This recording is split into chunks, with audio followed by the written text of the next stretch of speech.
하나님이 거저 주시는 은총은 성경의 핵심적인 메시지 중에 하나입니다. 우리 모두는 다 은혜로 구원을 받았는데 하나님의 은총을 힘입어 지금 살고 있고 오늘 여기까지 왔는데, 그렇다면 은혜란 무엇일까요? 시작.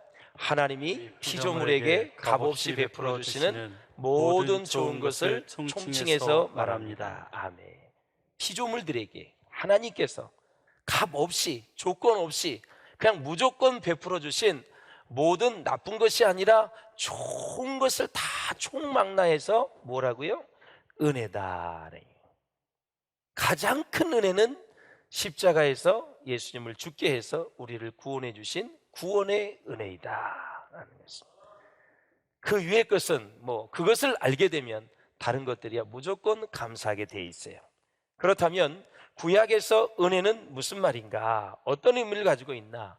히브리어로 헨이라는 단어인데 인간을 향한 하나님의 호의적인 행동 일체를 말해서 바로 은혜다 이렇게 말하는 것입니다. 인간을 향해서 호의적인 행동입니다. 아주 우리를 사랑하는 마음으로 주시고자 원하는 모든 것 일체를 은혜다 이렇게 얘기하죠. 따라서 넓은 의미에서 본다면 하나님의 은혜는 그의 피조물인 인간이 선물로 받는 모든 것을 다 포함하는데 생명이라든가 정신, 영혼, 몸, 시간, 물질, 자연, 환경, 창조, 세계 등 모든 것을 다 포함하고 있다라는 거죠. 정말 이것을 하나님이 주신 걸로 믿으십니까? 특별히 오늘 본문 히브리서에 보면 그리스도 안에서 우리 인간에게 베푸시는 복을 가리킬 때 뭐라 그러시냐? 그 은혜의 풍성함이라는 단어를 쓰고 있는데 한번 에베소서 1장 7절을 같이 보도록 하겠습니다. 시작. 우리는 그리스도 안에서 그의 은혜의 풍성함을 따라 그의 피로 말미암아 속량 곧 죄사함을 받았느니라. 아멘. 사랑하는 여러분, 하나님의 은혜가 풍성하지만 가장 큰 것은 무엇일까요? 바로 그리스도 예수 안에서 우리에게 베풀어 주시는 죄사함의 축복인 줄로 믿습니다. 죄사함의 축복을 받으면 하나님의 자녀가 되는 권세를 갖게 되어져요. 그래서 우리는 하나님의 상속자가 된다.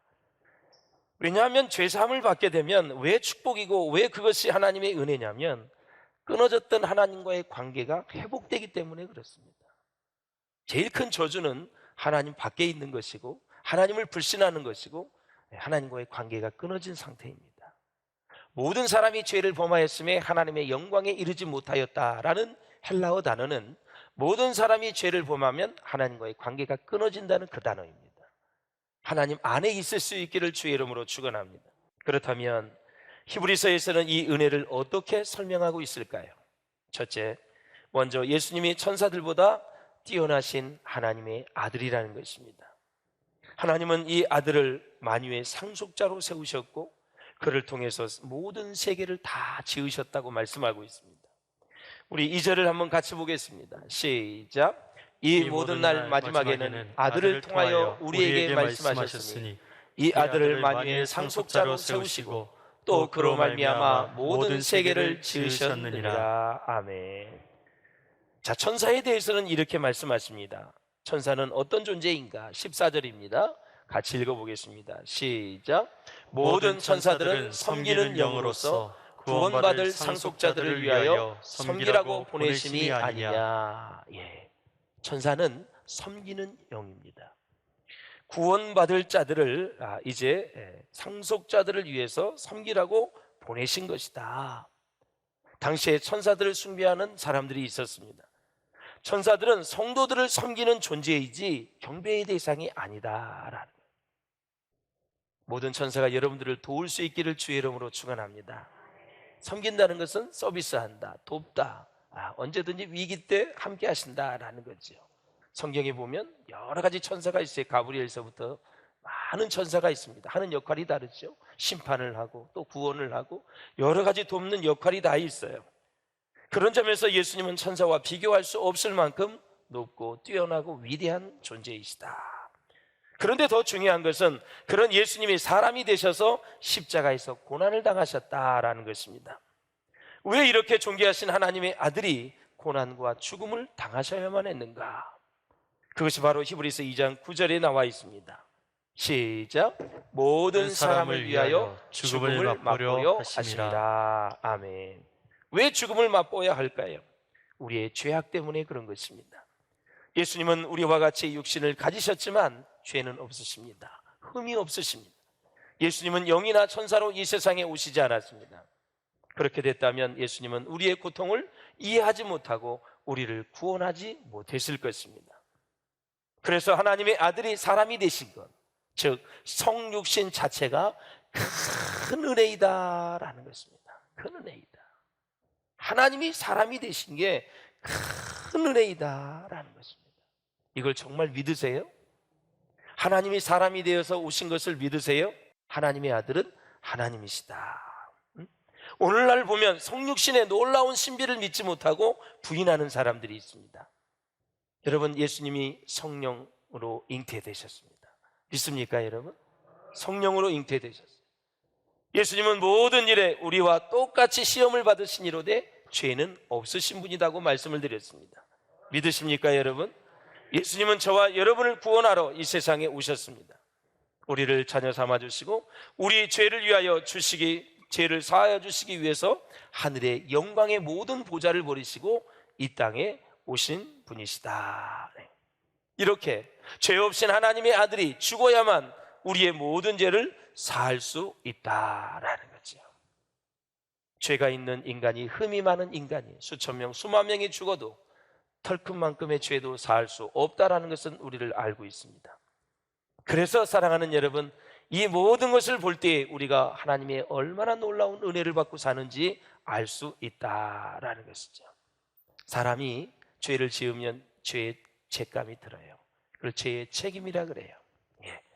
그래서 이 성도의 죄책감은 크게 두 가지로 구분할 수가 있습니다. 하나는 선한 죄책감입니다. 자, 이것은 우리로 하여금 자신의 죄에 대해 애통함으로 회개에 이르게 하는 것입니다. 다윗이 하나님 앞에서 큰 죄를 범하고 나서 얼마나 애통해하며 슬퍼했습니까? 시편 6편 6절에 보면 다윗은 자신의 죄에 대해서 이렇게 애통해합니다. 내가 탄식함으로 피곤하여 밤마다 눈물로 나의 침상을 띄우며 내 유월을 적시나이다 그랬어요. 이토록 선한 죄책감은 저와 여러분을 하나님의 용서로 행할 수 있도록 인도해 주신다라는 거죠. 할렐루야. 이 세상에서 가장 기도 응답을 많이 받은 사람을 조지 뮬러라고 얘기를 해요. 이 사람이 5만 번의 기도의 응답을 받았는데 아마 86세인가 그 정도까지 사셨는데, 도대체 86년 곱하기 365 해보면 여러분 날짜가 나올 거예요. 그래서 5만으로 나누면 하루에 그가 몇 번의 응답을 받았는지 계산이 될 것입니다. 정말 놀라운 일입니다. 제가 한번 계산기 가지고 다 두들겨 봤어요. 궁금하신 분 한번 꼭 가서 두들겨 보시기 바랍니다. 86 곱하기 1년에 365일이니까 5만 번이에요. 그걸 나눠보면 하루에 몇 번의 기도의 응답을 받았는지, 다음 주에 제가 물어볼 때 몇 번입니다 얘기할 수 있기를 바랍니다. 그래서 기도의 사람이 될 수 있기를 바라요. 그 사람만 여러분 기도 응답을 받습니까? 우리도 그와 성적이 똑같은 사람이고, 엘리야도 우리와 성적이 똑같은 사람이 돼. 그가 비가 오지 않기를 기도한즉 비가 아니 오고, 다시 기도한즉 하늘이 비를 주고 땅이 열매를 맺었느니라 그랬어요. 사랑하는 여러분, 그래서 이 조지 뮬러가 이 5만 번의 기도 응답을 받은 사람인데, 그가 끝까지 강조한 단 한 가지가 뭐냐? 바로 이겁니다. 회개 없이는 응답도 없다. 그런 말을 했어요. 또 다른 하나는 이제 악한 죄책감이 있습니다. 일단 우리가 회개하고 나면 하나님은 우리를 완전히 용서하십니다. 그런데 문제가 뭐냐? 끝없이 우리를 참소하고 고소하는 세력이 있다는 것인데 바로 마귀의 세력입니다. 이런 마귀의 참소는 영적인 세계에서 일어나는 공격입니다. 다시 말씀드려서 마음과 정신의 세계에서 일어나는 공격인데, 에베소서 6장 16절을 보면 이런 마귀의 참소를 얘기하고 있어요. 악한 자의 모든 불화설을 소멸하고, 그러니까 악한 자의 모든 불화설이라고 이렇게 말을 하고, 불화설. 마귀는 지금도 쉬지 않고 우리의 마음들, 우리의 생각에 파괴적인 죄책감을 불러일으키는 참수의 불화살을 쏘고 있다. 옛날 전쟁에 보면 활에 불을 달았어요. 쏘면은 초가집이 타기도 하고 그 진지가 불태워지기도 하고, 그래서 불화살을 쏘아서 전쟁을 시작하고 일단 그쪽을 한번 초토화시키고 그 다음에 다 전지를 해서 이제 그쪽 지역을 점령하는 그런 모습들을 우리가 봅니다. 이 마귀가 계속 우리에게 불화살을 쏘는 거예요. 우리의 생각과 마음에. 그래서 이 공중군세 잡은 이 마귀의 세력을 여러분들이 다 대적해서 늘 승리할 수 있기를 주의 이름으로 축원을 드립니다. 그런데 여러분 기억하십시오. 마귀가 아무리 우리를 고소하더라도 하나님의 약속은 요동함이 없다라는 사실입니다. 하나님은 절대로 믿음 안에 있는 우리를 정죄하지 않습니다. 하나님은 우리가 회개한 죄를 기억하지 않는다라는 것입니다. 사랑하는 여러분, 문제는 하나님은 흔들리지 않는데 하나님의 약속을 붙들고 있는 저와 여러분이 자꾸 흔들리게 된다는 사실입니다. 하나님께 회개하여 용서받은 죄임에도 불구하고 죄 지은 것이 자꾸만 생각이 납니다. 또한 우리가 경건한 삶을 살려고 노력을 하지만 자꾸 죄를 짓고 넘어지고 실패합니다. 그래서 마귀는 이런 사실을 자꾸 물고 들어주면서 용서받지 못하고 정죄받은 지금 정말 우리 모두를 다 계속해서 정죄하는 자로 착각하게 만든다는 거죠. 여러분, 어느 누구도 우리를 정죄할 수 없는 줄로 믿습니다. 둘째, 예수님은 우리의 죄를 위해 영원한 속죄 제사를 단번에 드리셨습니다. 구약 성경에 보면 제사장은 레위 지파 중에서 특별히 아론의 자손에게서만 나올 수 있었습니다. 그런데 우리 예수님은 어느 지파 출신이지요? 유다 지파 출신입니다. 유다 지파 중에서는 한 사람도 제사장이 나온 적이 없는데 어떻게 유다 지파 출신의 예수님이 대제사장이 되실 수가 있었느냐라는 거죠. 히브리서 기자는 시편 110편 4절을 인용하면서 이렇게 말합니다. 시작. 여호와는 맹세하고 변하지 아니하시리라. 이르시기를 너는 멜기세덱의 서열을 따라 영원한 제사장이라 하셨도다. 아멘. 다시 말씀드려서 메시아는 멜기세덱의 서열을 따라 영원한 제사장이라 라는 말씀입니다. 그렇다면 멜기세덱은 누구입니까? 히브리서 7장 2절에 보면 의의 왕이에요. 평강의 왕으로서 지극히 높은 제사장이라고 말씀하고 있습니다. 그래서 레위 자손도 아브라함을 통해 그에게 11조를 드렸다고 말씀하고 있습니다. 수많은 제사장은 다 죽고 다시 세워집니다. 그러나 예수님은 그러실 필요가 없습니다. 왜냐하면 영원히 살아계시고 죽지 아니하시기 때문에 그렇다라는 거죠. 따라서 정리를 하자면 예수님은 영원한 제사장입니다. 여러분. 할렐루야. 땅에 있는 제사장들을 보십시오. 염소와 송아지의 피를 가지고 속죄의 제사를 드립니다. 짐승을 가져와서 자기 지은 죄를 짐승에게 전거하고 짐승을 번제로 드리면 죄의 용서함을 받는 게 구약의 율법의 제사의 제도입니다. 이렇게 짐승의 피로 드리는 제사로는 사람들이 온전하게 될 수가 없었다라는 것입니다. 해마다 반복해서 드려야만 합니다. 그런데 우리 예수님은 자기의 피로 영원한 속죄를 단번에 들으셨다. 단번에 영원히 죄사함을 받았다라는 사실이죠. 그래서 이제는 구약의 짐승을 잡는 것이 아니라 예수님이 우리를 위해 죽어주셨기 때문에 과거에 지었던 죄, 현재에 지었던 죄, 미래에 지을 죄도 회개만 하면, 고백만 하면 우리 하나님께서 다 용서해 주신다라는 거죠. 동물의 피는 그때 당시 한 건으로 끝나지만 우리 예수님의 모든 보혈, 이 피는 과거, 현재, 미래, 영혼을 다 포함하고 있다. 바로 죄사함의 효력이 과거, 현재, 미래를 다 포함하고 있다. 5년 후에 지을 죄, 그때 회개하면 하나님이 용서해 주신다라는 사실입니다. 영원한 속죄, 그걸 단 한 번에 완성을 하셨다라는 거예요. 그래서 우리는 감사해야 돼요. 이것이 깨달아지면 신앙생활 멋지게 할 수 있습니다. 이것이 깨달아져야 됩니다. 이것 없이 비본질적인 것에 우리가 집중하다 보면은 정말 우리 인생이 힘들어요. 보혈의 능력으로 승리하시기를 바랍니다. 주의 보혈을 의지할 수 있기를 주의 이름으로 축원합니다. 히브리서 10장 11절에 보면은 뭐라 그랬어요? 제사장마다 매일 서서 섬기며 자주 같은 제사를 드리되 이 제사는 언제나 죄를 없게 하지는 못하거니와 그랬습니다.